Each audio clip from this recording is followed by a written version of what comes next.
O aparelho psíquico. Se você entendeu o caminho ou método pelo qual o inconsciente se descobre e a utilização legítima da teoria psicanalítica, podemos passar agora ao exame das teorias do aparelho psíquico e da libido. A psicanálise não trata de fatos materiais nem respeita os limites das convenções a respeito deles.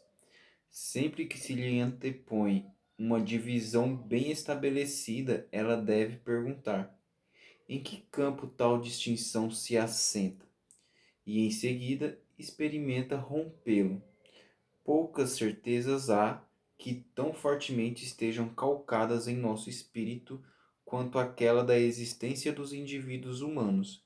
Eu, ele, você são referências naturais de toda sentença. Pois bem, ao estudar o mais individual de todos os atributos do indivíduo, seu aparelho psíquico, é onde precisamente a psicanálise ameaçará romper a unidade individual, pois o termo indivíduo não evoca indivisível aquele que não pode ser dividido, mas a teoria psicanalítica do aparelho psíquico começará justamente por aí, dividindo-o e mostrando que ele não se centra onde pensava, em sua consciência. Também, e talvez até mais escandalosamente, a psicanálise, embora comece a investigar o aparelho psíquico em pessoas distintas, confunde um pouco os limites estabelecidos, de forma que o psiquismo poderia ser também coletivo, social ou mesmo mais abstrato. Talvez as obras humanas contenham seu próprio psiquismo, talvez sejam elas a psique humana, mais até que as pessoas isoladas. Com efeito, uma teoria geral do aparelho psíquico, da máquina espiritual de pensar, sentir, agir, deveria principiar pela distinção já estabelecida páginas atrás entre lógica do concebido e lógica da concepção.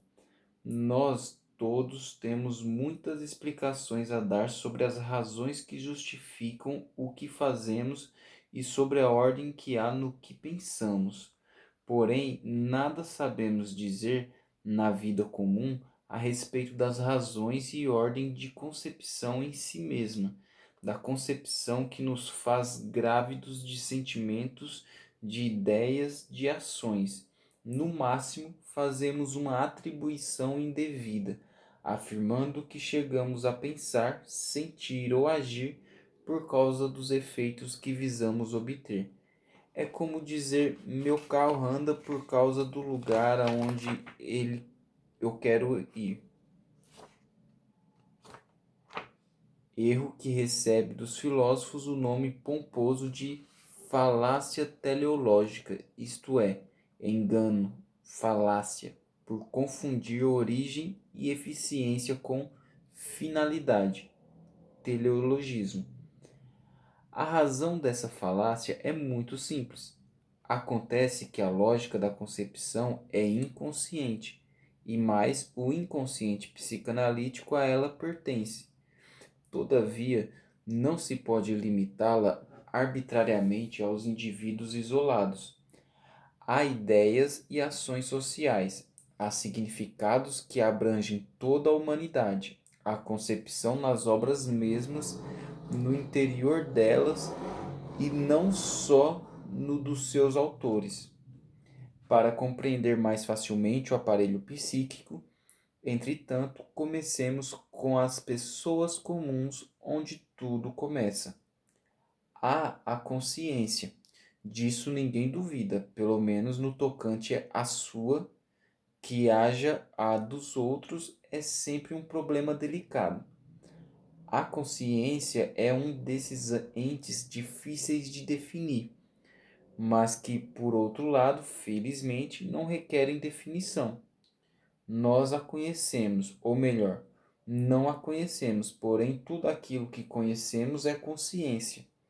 Se você disser: estou sofrendo um terrível sentimento inconsciente de culpa, Desconfio que me está tentando enrolar.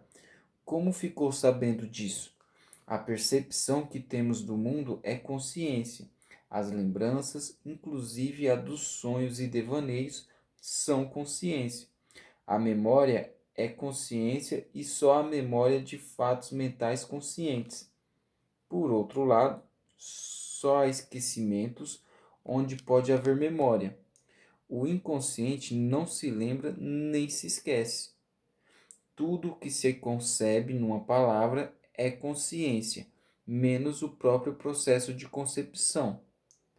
Ao investigar os processos de concepção, a psicanálise interessa-se por todos, mas centra sua atenção na questão dos conteúdos muito carregados de afeto, de prazer ou desprazer. O princípio básico do funcionamento mental, segundo Freud, é o de evitar desprazer. Nós já vimos que ideias capazes de gerar desprazer ou dor psíquica são impedidas de emergir à luz da consciência. O inconsciente, portanto, é o lugar teórico das representações recalcadas ou daquelas que nunca puderam chegar à consciência, das pulsões sem representação consciente. No inconsciente, segundo Freud, há energia pulsional livre e representações que podem ser carregadas com essa energia, provocando as maiores confusões. Se, por exemplo, o ato de escrever for excessivamente carregado com libido ou energia sexual, alguém poderá sentir vergonha de escrever em público como se fora um exibicionista tímido. Inconsciente é também o próprio processo de recalcamento, que impede certas ideias de emergir.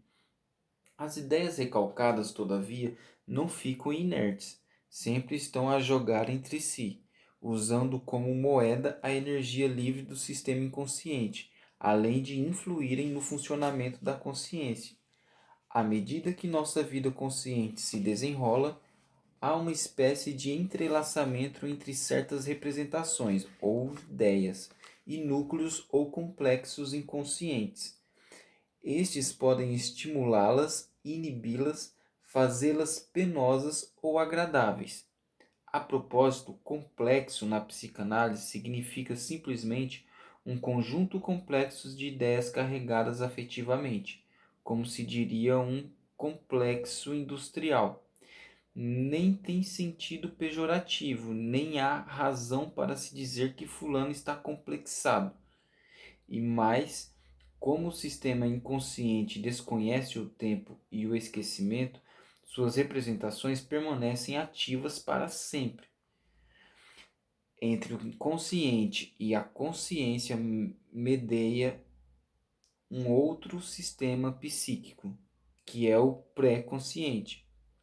Pré-consciente chama-se o lugar onde, teoricamente, estariam as representações que, não sendo conscientes, podem vir a sê-lo, bastando para isso que o sujeito se interesse por elas.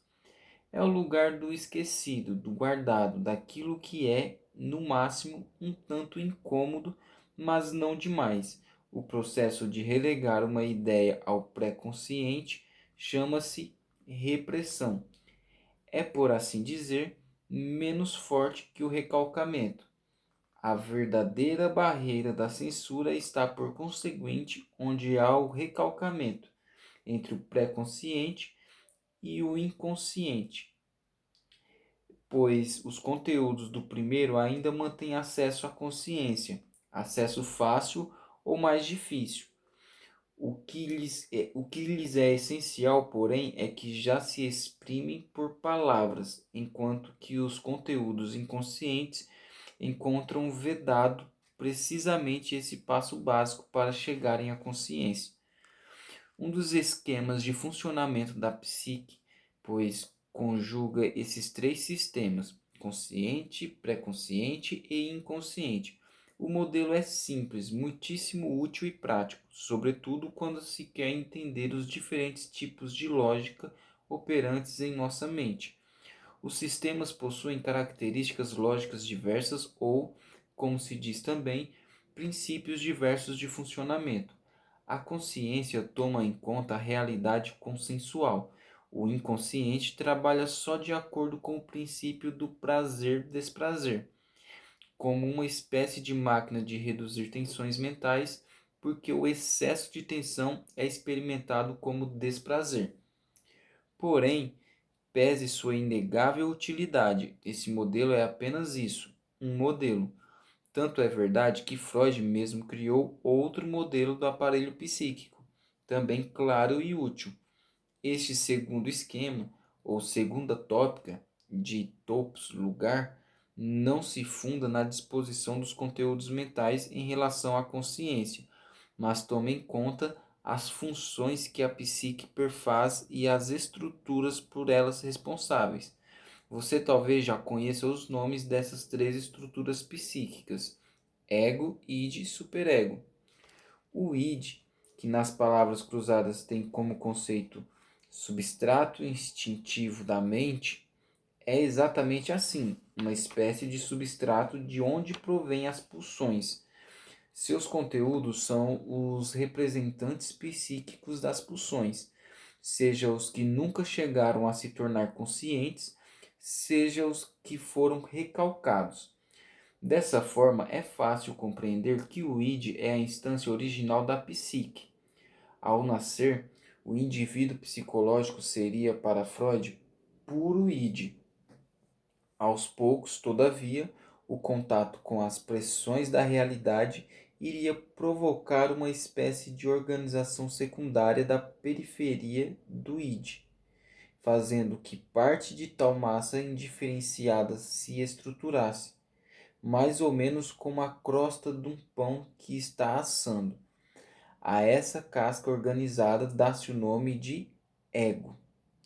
O ego é a sede de quase todas as funções mentais. Toda a consciência cabe ao ego, que se responsabiliza, portanto, pelo contato com o ambiente, com a realidade externa. O ego, nesse sentido, é um simples feixe de funções: percepção, atividade, juízo ou julgamento do que é real e dos fins a perseguir, etc, etc. Mas o ego não é só consciência. Há funções inconscientes do ego, os famosos mecanismos de defesa, que serão visitados por nós quando estudarmos as neuroses. Por conseguinte, se o id é puro inconsciente, o ego liga-se estreitamente ao sistema pré-consciente consciência. Mas, como todas as boas famílias, também tem seu pé na cozinha. A terceira instância ou estrutura psíquica, o superego, nada mais é do que uma parte bastante diferenciada do ego, tão diferenciada que seus interesses separam-se daqueles do ego e podem se lhes contrapor.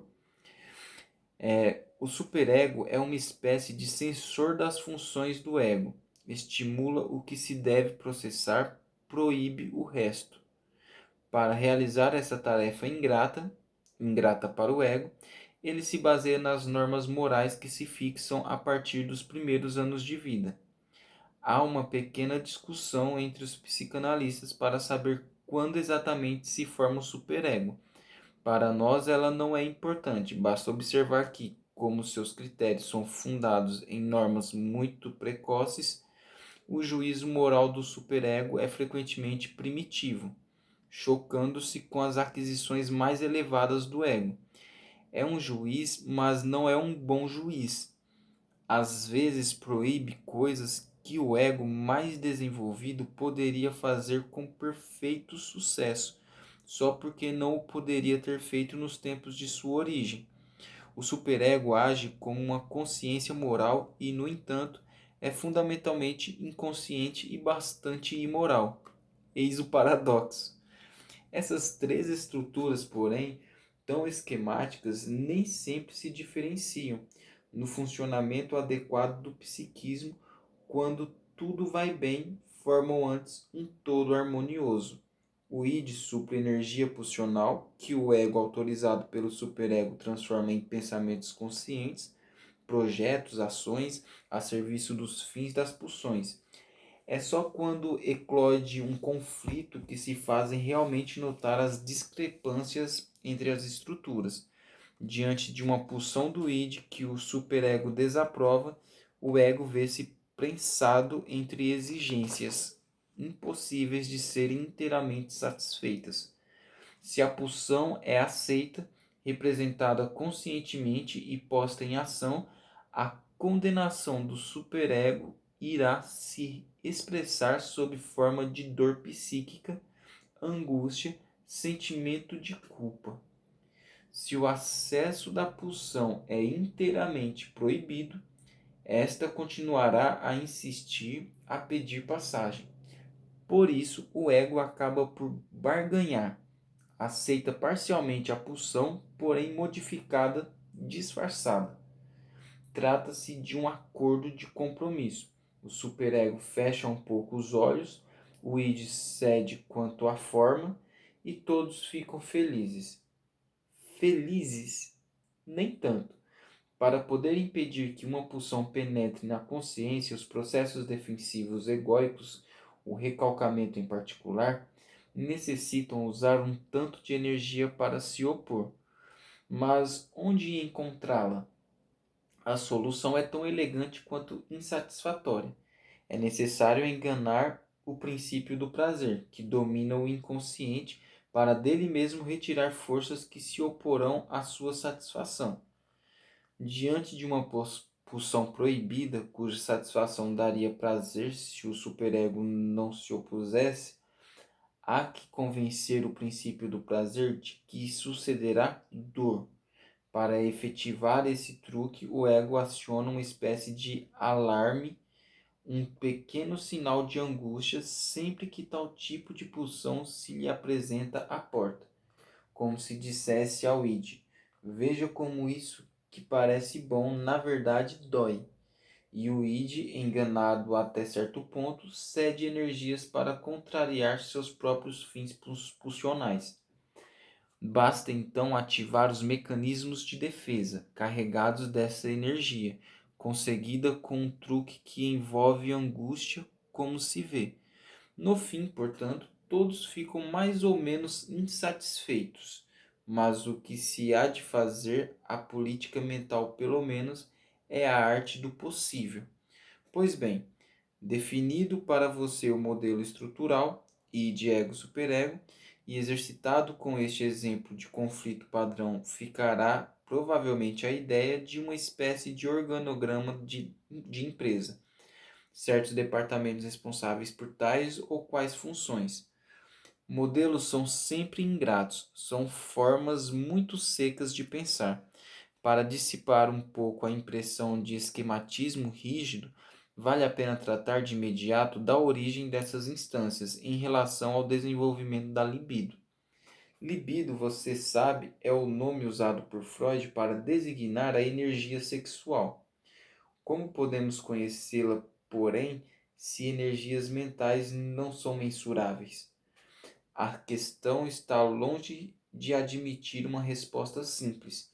Para nós, entretanto, basta considerar que a sexualidade sofre transformações. O objeto de interesse sexual varia bastante ao longo da vida humana, mas também variam as maneiras pelas quais se satisfaz a sexualidade. Disso sabemos todos.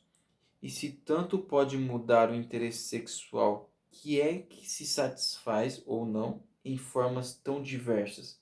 Resposta: a quantidade de energia sexual, seja lá o que isso signifique, pois satisfeita de um modo qualquer, observa-se uma diminuição da necessidade de satisfazê-la de outro.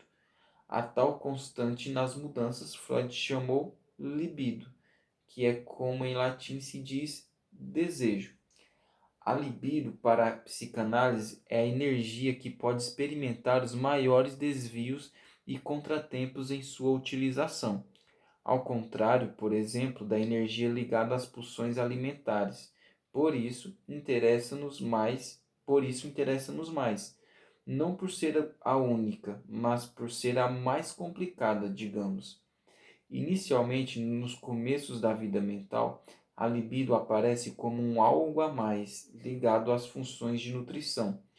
O bebê que se alimenta retira do ato de sugar um prazer a mais erótico que se expressa no ato de chupar o dedo.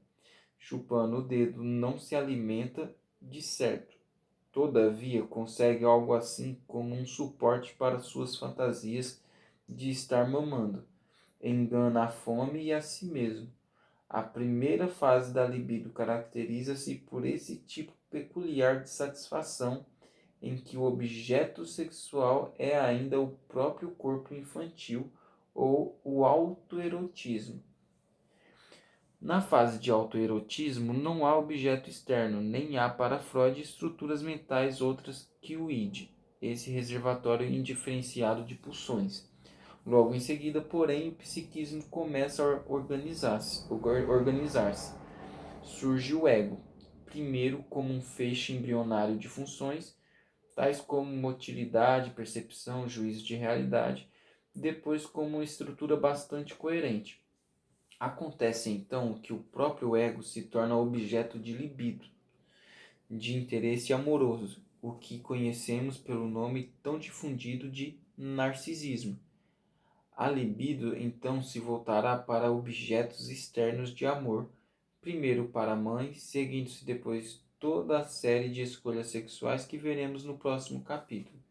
Por ora, quero apenas que você guarde a ideia de um equilíbrio que Ademias seguirá pela vida fora, entre quantidades de libido dirigidas a objetos externos de amor e quantidades voltadas para o próprio ego. Isto é normal. Uma decepção com os objetos externos, com a pessoa amada, com a profissão, etc., leva ao aumento do investimento libidinal do ego. Uma paixão, ao contrário, faz diminuir tal investimento, exigindo que o amor que o ego perde por si mesmo seja compensado por uma retribuição provinda do objeto. O ego vê-se então não é apenas um feixe de funções, um departamento empresarial, mas, por igual, um objeto muito estranho, fonte de interesse pelo mundo e receptáculo de amor.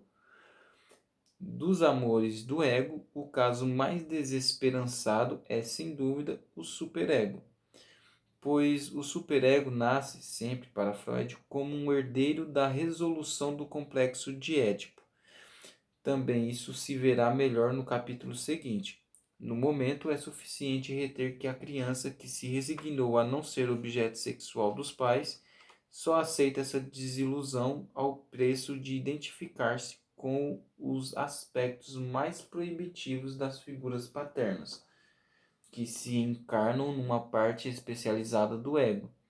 Essa parte, o superego, seguirá doravante dizendo muito mais não do que sim, dando amor a troco de obediência, mesmo a exigências extremamente irracionais. Será o modelo da aceitação social, do conformismo às normas externas, à lei do castigo. Será vigilante e, como todo vigilante, exigirá que se lhe engane a atenção. No conflito por causa de um impulso proibido, vimos bem como se faz para burlá-lo. Desde sua origem, as instâncias psíquicas jogarão entre si um jogo de pequenas e grandes burlas, tendo como prêmio a saúde mental. Quando tudo vai bem, quase que não se distinguindo uma das outras, lutando entre si quando fracassam as tentativas do ego de harmonizar-lhes as exigências. É preciso ter pena do ego. Ele está dividido a serviço do id, do superego e das exigências do mundo externo. É um equilibrista. No indivíduo normal ou passavelmente ou pass, é um equilibrista no indivíduo normal ou passavelmente neurótico. Contudo, sobra ao ego a habilidade para jogar com as forças tão discrepantes das pulsões, da censura do superego, da realidade externa. E ainda lhe sobra a habilidade para construir a vida, procriar, produzir a civilização e suas obras. Temos pena do ego, mas respeitemos suas manhas.